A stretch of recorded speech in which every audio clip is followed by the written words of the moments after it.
Halo, selamat pagi pemirsa. Ya, apa kabar pemirsa TVR Parlemen dimanapun Anda berada, berjumpa lagi dalam program TVR 09 bersama dengan saya Suki Abdul dan juga rekan saya. Dan saya Dadi Ramadan. Dalam 30 menit ke depan kami akan sajikan kepada Anda sejumlah berita nasional khususnya dari sudut pandang DPR RI sebagai referensi Anda dalam memahami dinamika politik, hukum, ekonomi, sosial, dan budaya di Indonesia. Pemirsa TVR Parlemen, inilah TVR 09 selengkapnya.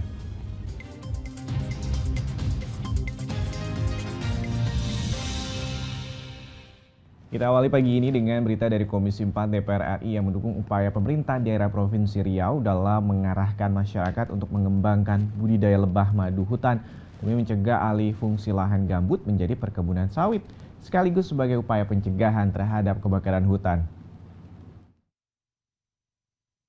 Demi mencegah alih fungsi lahan gambut menjadi perkebunan sawit, pemerintah daerah Provinsi Riau mengarahkan masyarakat untuk mengembangkan budidaya lebah madu hutan. Komisi 4 DPR RI mendukung langkah tersebut sekaligus sebagai upaya pencegahan terhadap kebakaran hutan. Anggota Komisi 4 DPR RI Jarod Saiful Hidayat mengatakan masyarakat perlu terlibat dalam menjaga pengembangan lebah madu dari bunga pohon akasia dan pohon sawit. Upaya ini menurutnya akan efektif menekan angka pembakaran hutan di wilayah Riau.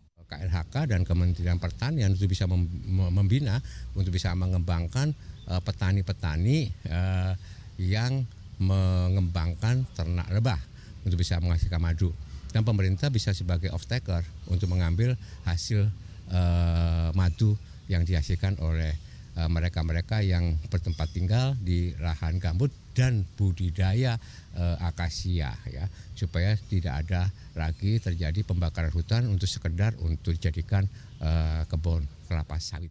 Eksistensi ternak lebah madu diharapkan membuat aksi pembakaran hutan turun secara signifikan. Masyarakat peternak otomatis akan terlibat menjaga lingkungan hutan serta ikut memburu pelaku pembakaran. Namun, untuk menguatkan praktek budidaya lebah hutan, anggota Komisi 4 DPR RI Slamet meminta pemerintah menyiapkan pasar yang menjanjikan dan mendatangkan keuntungan bagi masyarakat. Makanya tugas pemerintah hari ini menciptakan captive market, bagaimana peternak lebah kita dengan dia bisa memasarkan hasil produksinya, dengan sendirinya kebakaran hutan di lingkungan khususnya tadi Riau akan terjaga. Karena masyarakat terlibat untuk melindungi sumber pendapatan dia. Teddy Sunario, TVR Parlemen, melaporkan. Badan Keahlian DPR RI menjelaskan sesuai putusan MK tahun 1991, peran kunci perguruan tinggi dalam menyumbangkan masukan akademik akan semakin terintegrasi dalam proses perancangan undang-undang, guna memastikan partisipasi masyarakat di dalamnya. Guna memastikan partisipasi masyarakat dalam perancangan undang-undang sesuai putusan MK tahun 1991, Kapus PUU Polhukam DPR RI Lydia Suryani Widayati menegaskan bahwa peran kunci perguruan tinggi dalam menyumbangkan masukan akademik akan semakin terintegrasi dalam proses perancangan undang-undang. Oleh karena itu menurutnya, MOU PKS menjadi jembatan antara keputusan politik dan argumentasi ilmiah yang mendalam. Ia berharap langkah ini dapat meningkatkan kualitas keputusan legislasi dengan memadukan pandangan akademis dan kebijakan secara holistik. Jadi dari perguruan tinggi tentunya kita akan mendapatkan masukan secara akademik terkait dengan NA dan RUU yang sedang disusun di Pusat Perancangan Undang-Undang Badan Keahlian DPR, dan tentunya MOU PKS ini akan menjembatani putusan politik kebijakan legislasi dengan latar belakang dari penyusunan NA yang dilatar belakangi oleh argumentasi ilmiah oleh perguruan tinggi maupun pakar-pakar yang kita undang dalam FGD. Sementara itu, Kapus Perancangan dan Kajian Hukum Setjen DPD RI, Andi Erham menyambut gembira kehadiran Forum Group Discussion atau FGD yang diselenggarakan oleh DPR RI dan Universitas Telkom Bandung. Menurutnya, FGD ini membawa inovasi baru, terutama terkait isu penting satu data Indonesia yang belum teratasi. Dan saya harapkan ke depan mudah-mudahan dapat menjadi undang-undang satu data Indonesia supaya semua data betul-betul satu dan tidak lagi yang komplit-komplit atau berbeda-beda pandangan antara daerah dan pusat. Bari Ramadana, TVR Parlemen, melaporkan. Ya, misalnya PT Pindad mengalami peningkatan kapasitas produksi setelah memperoleh penyertaan modal negara. Namun demikian anggota DPR RI ingatkan efisiensi dan juga manajemen produksi PT Pindad ini tetap harus diperhatikan. Dan informasinya akan kami hadirkan saat lagi untuk itu, jangan kemana-mana. Tetaplah bersama kami di TVR 09.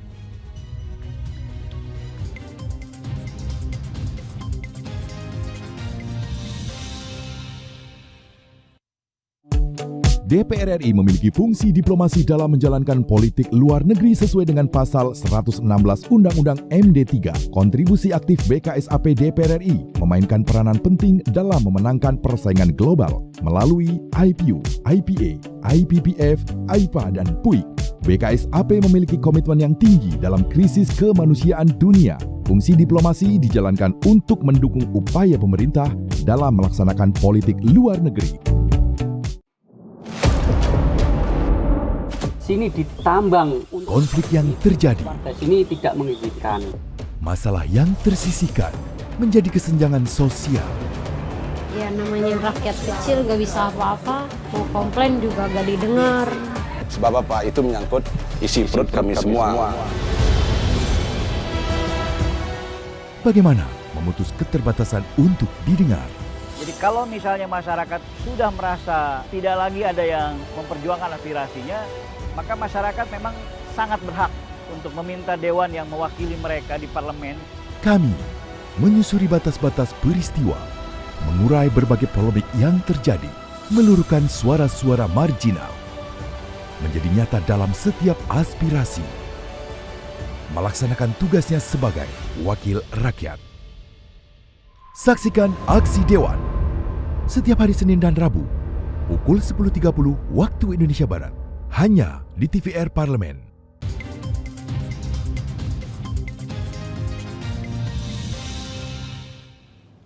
Kembali di TVR 09. Misalnya penyertaan modal negara atau PMN kepada PT Pindad di tahun 2012 dan juga 2015 terbukti dapat meningkatkan kapasitas produksi hingga 300% lebih. Anggota Badan Akuntabilitas Keuangan Negara DPR RI mengapresiasi peningkatan dari kapasitas produksi PT Pindad setelah mendapatkan PMN. Penyertaan modal negara atau PMN kepada PT Pindad tahun 2012 dan 2015 terbukti dapat meningkatkan kapasitas produksi hingga 300% lebih. Anggota BAKN DPR RI Ahmad Najib Kodratullah mengapresiasi peningkatan kapasitas produksi PT Pindad setelah mendapat PMN. Namun ia mengingatkan efisiensi dan manajemen produksi harus tetap diperhatikan agar harga produksi yang dihasilkan PT Pindad bisa bersaing. Najib menambahkan, dalam skema PMN ke depan, perlu dilakukan perencanaan yang matang dan penjadwalan pencairan dana agar PMN bisa efektif dan maksimal. Bukan saja kemampuan produksinya yang meningkat, tetapi juga dari sisi harga yang relatif bisa lebih turun lagi. Jangan lupa bahwa pertahanan ini harus mengikuti zaman, sehingga kemudian ini juga diikuti dengan alat-alat atau mesin-mesin yang terbaru, yang lebih efisien tentunya, dan tentu lebih bagus. Direktur Keuangan dan SDM PT Pindad Kemal Sudiro mengatakan, mesin baru dari PMN mampu mendongkrak kapasitas produksi amunisi dari semula 100 juta per tahun pada 2012 menjadi 350 juta pada 2023. Kalau dari PMN 2012, di mana kapasitas munisi kita bicara, kapasitasnya per tahun itu 120 juta. Penambahan di PMN 2015 sudah menjadi otomatis naik di 250. Selain PMN, memang karena secara kebutuhan dan industrinya baik gitu ya, kan kami terus bertambah gitu. Sekarang itu sampai juga 350 juta per tahun. Syahroni, TVR Parlemen melaporkan. Sekretaris Jenderal DPR RI Indra Iskandar berharap peserta CPNS Sekretariat Jenderal DPR RI tahun anggaran 2023 memiliki kecakapan di bidang teknologi digital untuk mendukung terwujudnya parlemen modern.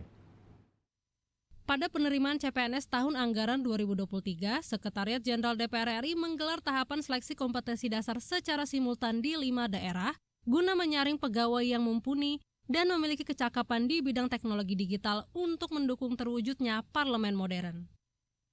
Sekretaris Jenderal DPR RI Indra Iskandar menyatakan, tes seleksi kompetensi dasar berjalan dengan baik dan transparan. Mengingat seleksi saat ini sudah menggunakan aplikasi CAT dan bisa dipantau secara live di YouTube. Seiring dengan masuknya Gen Z ke lingkungan parlemen, diharapkan mampu mempercepat terwujudnya parlemen yang terbuka dan modern. Untuk itu, ia menginginkan pegawai di lingkungan DPR mampu beradaptasi dengan teknologi digital dan memanfaatkannya untuk keperluan kerja yang efektif dan efisien. Kemampuan mereka itu rata-rata sangat cepat untuk memahami native digital, dan itu artinya ke depan organisasi ini akan dibangun dengan cara-cara digital untuk mempermudah kerja, dan generasi mereka inilah yang nantinya akan bisa mewujudkan konsep parlemen modern. Sudah nggak ada lagi kertas, mekanisme publik, nanti komunikasi publik, masyarakat dengan DPR itu sudah pengaduan masyarakat semua dengan cara digital. Jadi generasi mereka ke depan pasti akan lebih baik membangun konsep parlemen modern yang sesungguhnya. Data dari Badan Kepegawaian Negara menyebut peserta tes CPNS tahun 2023 sekitar 40.000 orang guna mengisi 98 formasi yang dibutuhkan. Hal tersebut menunjukkan tingginya antusiasme masyarakat untuk berkontribusi bagi negara melalui Setjen DPR RI. Anggun dan Domi, TVR Parlemen, melaporkan. Kita ke informasi selanjutnya. Dalam menuju target nol emisi karbon atau net zero emission Indonesia pada tahun 2060, Komisi 6 DPR RI yang mendorong BUMN yang bergerak di sektor pertambangan batubara untuk mempercepat hilirisasi batubara menjadi produk-produk bernilai tinggi dan juga ramah lingkungan. Menuju target nol emisi karbon atau net zero emission Indonesia pada tahun 2060, Komisi 6 DPR RI mendorong BUMN yang bergerak di sektor pertambangan batubara, yakni PT Bukit Asam, mempercepat hilirisasi batubara menjadi produk-produk yang bernilai tinggi dan ramah lingkungan. Dalam kunjungan ke Dermaga Kertapati Palembang, Sumatera Selatan, anggota Komisi 6 DPR RI Haris Turino menyebut penggunaan pembangkit listrik berbasis batubara dihentikan pada tahun 2060 dan akan digantikan dengan pembangkit listrik berbasis energi baru terbarukan. Menurutnya, PTBA perlu segera memulai hilirisasi batubara dan menjadikannya produk-produk turunan dengan valuasi tinggi dan lebih ramah lingkungan seperti anoda, etanol, metanol hingga dimethyl ether atau DME. Maka mulai dari sekarang supaya tidak terlambat, PTBA harus segera mencari produk derivatif turunan daripada batu bara. Apa itu? Bisa sampai ke katakan anoda untuk elektrik, ya. Masih banyak turunan-turunan yang lain, atau ke DME, gasifikasi. Turunan-turunan dari batu bara, etanol, metanol, ya harus diarahkan ke arah situ supaya PTBA nantinya ketika batu bara tidak dibutuhkan lagi untuk pembangkitan, bukan sebagai perusahaan yang pernah ada di dalam catatan sejarah.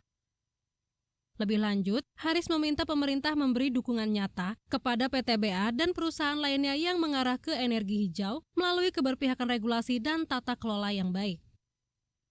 Teresia Butar-Butar, TVR Parlemen, melaporkan.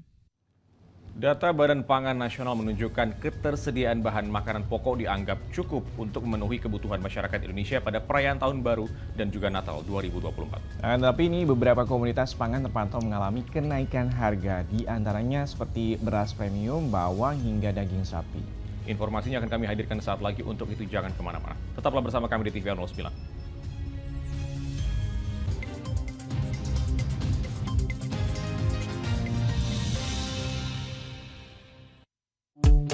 DPR RI memiliki fungsi diplomasi dalam menjalankan politik luar negeri sesuai dengan pasal 116 Undang-Undang MD 3. Kontribusi aktif BKSAP DPR RI memainkan peranan penting dalam memenangkan persaingan global melalui IPU, IPA, IPPF, IPA, dan PUIK.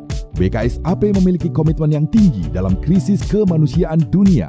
Fungsi diplomasi dijalankan untuk mendukung upaya pemerintah dalam melaksanakan politik luar negeri.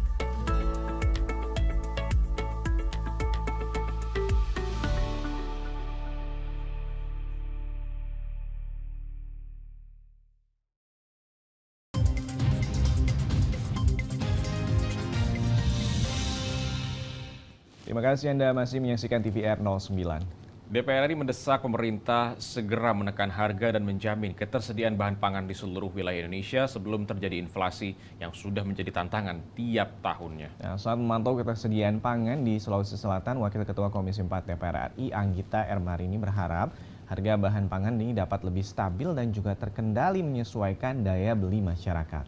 Dan sesuai dengan hukum ekonomi, meningkatnya permintaan pasar maka harga juga akan mengalami kenaikan. Untuk mengetahui informasi selengkapnya, mari kita simak laporan mendalam yang telah dihimpun oleh tim redaksi TVR Parlemen dalam segmen editorial Parlemen. Berikut ini.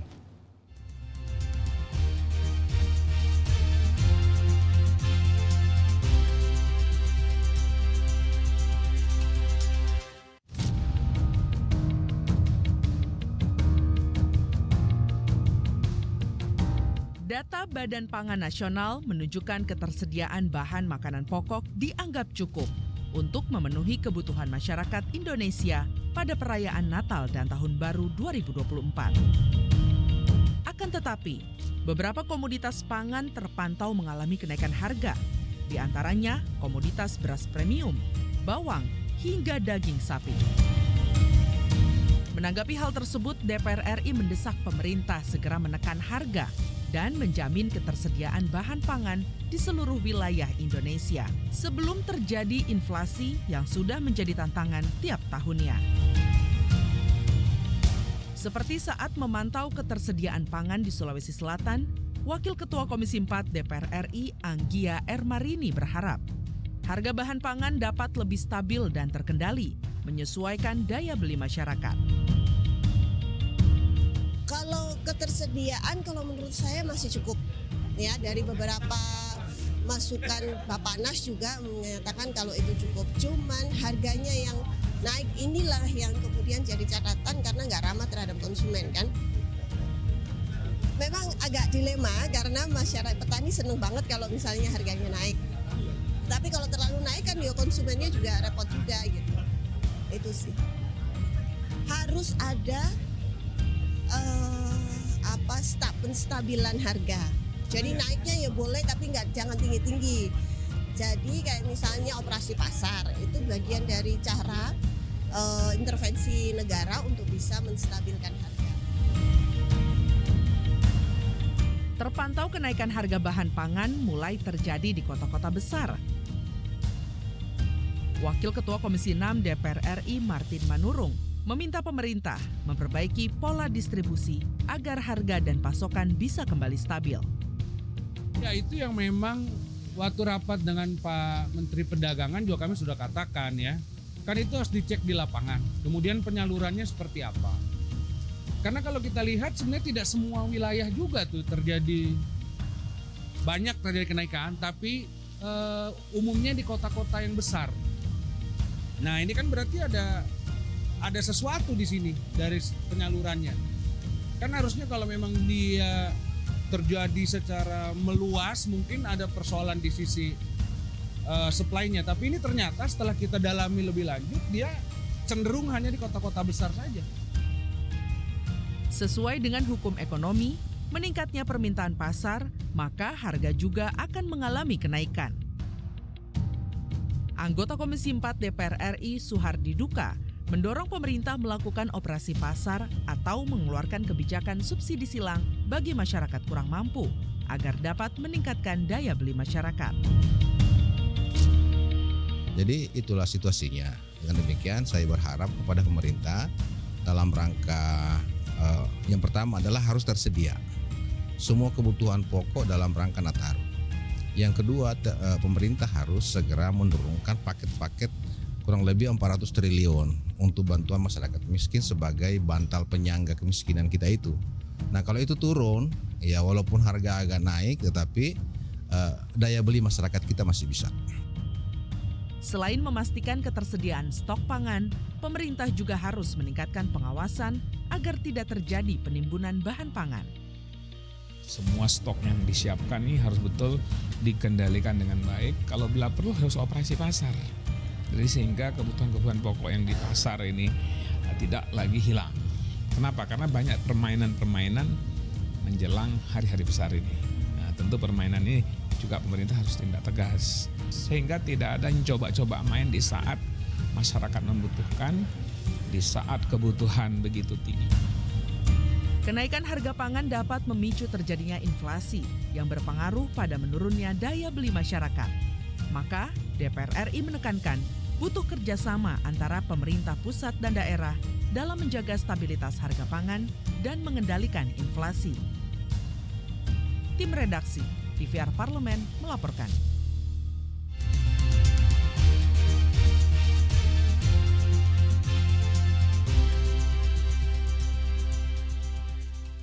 Ya, Dadi dan juga pemirsa, nih, Indonesia terkenal sebagai negara dengan beragam suku, budaya, dan juga agamanya. Dan keragaman agama inilah yang membuat Indonesia memiliki beberapa hari raya ataupun tradisi. Salah satunya adalah Natal. Nah, berbicara mengenai Natal, tentunya tidak luput dengan pohon Natal yang menjadi ciri khasnya.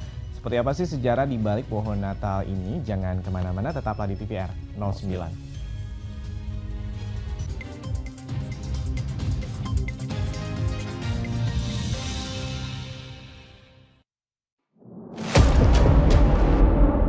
Sini ditambang. Konflik yang terjadi, Warga sini tidak mengizinkan. masalah yang tersisihkan menjadi kesenjangan sosial. Ya namanya rakyat kecil gak bisa apa-apa, mau komplain juga gak didengar. Sebab apa? Itu menyangkut isi perut kami semua. Bagaimana memutus keterbatasan untuk didengar? Jadi kalau misalnya masyarakat sudah merasa tidak lagi ada yang memperjuangkan aspirasinya, maka masyarakat memang sangat berhak untuk meminta dewan yang mewakili mereka di parlemen. Kami menyusuri batas-batas peristiwa, mengurai berbagai polemik yang terjadi, meluruhkan suara-suara marginal, menjadi nyata dalam setiap aspirasi, melaksanakan tugasnya sebagai wakil rakyat. Saksikan Aksi Dewan setiap hari Senin dan Rabu pukul 10.30 waktu Indonesia Barat, hanya di TVR Parlemen.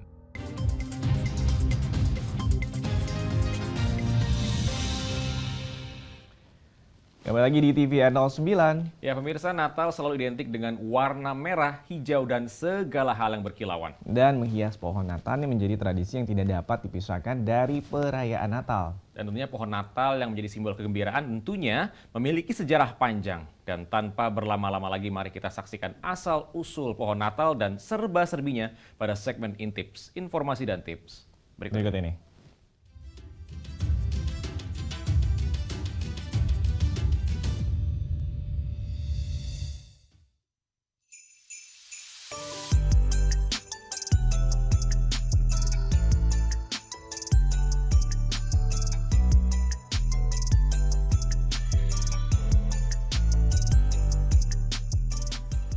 Natal sudah di depan mata. Dekorasi khas Natal sudah kita temui di mana-mana. Hiasan nuansa merah dan hijau berkilau, tak lupa pohon Natal yang dihias dengan berbagai ornamen dan lampu kelap-kelipnya. Rasanya selalu bahagia ya menyambut Natal, hangat dan damai. Tapi kenapa ya? Setiap Natal itu selalu ada pohon Natalnya? Ternyata ada sejarahnya pemirsa. Yuk kita cari tahu.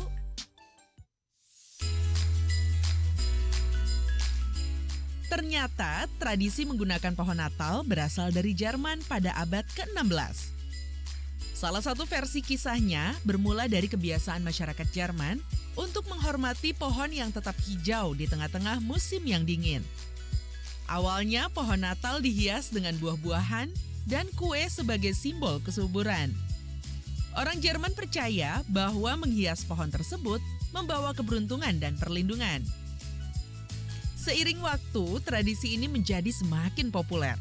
Pada abad ke-19, pohon Natal mulai dihiasi dengan ornamen, lilin, dan kado.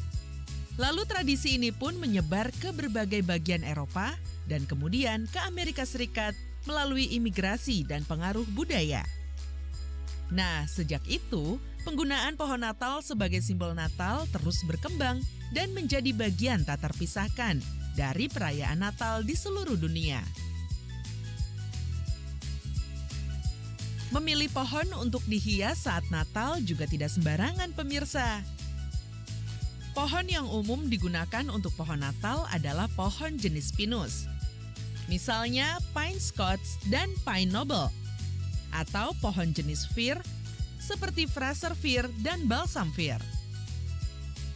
Pohon Natal tertinggi yang pernah dicatat adalah Douglas Fir, setinggi 67-an meter, yang ditemukan di Washington. Dulu masyarakat menggunakan pohon asli untuk didekorasi sebagai pohon Natal. Beberapa taman nasional di Amerika Serikat menjual izin khusus untuk menebang pohon Natal di area tertentu sebagai cara mendanai konservasi. Pohon Natal buatan pun mulai diproduksi pada tahun 1930-an oleh perusahaan Edis Brush Company yang ternyata adalah perusahaan sikat loh pemirsa. Tak sampai di situ, ternyata tradisi menghias pohon Natal bervariasi dari satu negara ke negara lainnya. Di Swedia misalnya, pohon Natal sering dihiasi dengan ornamen kaca, bintang, dan ornamen buatan tangan. Orang Swedia juga memiliki tradisi julbok atau kambing Natal yang kadang-kadang dijadikan hiasan pohon. Di Inggris, pohon Natal sering dihiasi dengan ornamen klasik seperti kertas, perak atau emas, bintang, dan bola berkilauan. Ada juga yang meletakkan salju buatan di atas cabang-cabang pohon. Di Italia, pohon Natal sering dihiasi dengan ornamen kaca dan kristal yang menarik dan juga ornamen gantung yang menggambarkan tokoh dalam Alkitab. Itu dia asal-usul pohon Natal dan serba-serbinya. Meskipun jenis dan cara menghiasnya bervariasi, pohon Natal tetap menjadi simbol kegembiraan dan menjadi keunikan sendiri di setiap belahan dunia.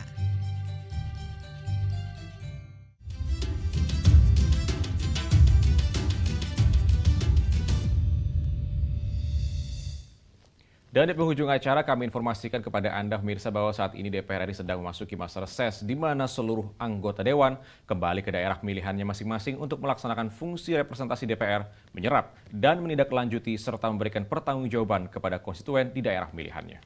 Ya, dan pastinya sejumlah agenda serta program DPR RI lainnya masih dapat Anda saksikan secara langsung di TVR Parlemen melalui kanal utama, kanal komisi, dan juga kanal alat kelengkapan Dewan, dan dapat Anda akses melalui tvr.dpr.go.id. Pemirsa TVR Parlemen, demikian TVR 09 edisi pagi ini. Segenap kru TVR Parlemen yang bertugas mengucapkan terima kasih telah menyaksikan TVR 09 pagi ini. Saya Dadi Ramadan dan juga rekan saya. Dan saya Suki Abdul, sampai jumpa di TVR 09 pekan depan. TVR Parlemen, Referensi Indonesia.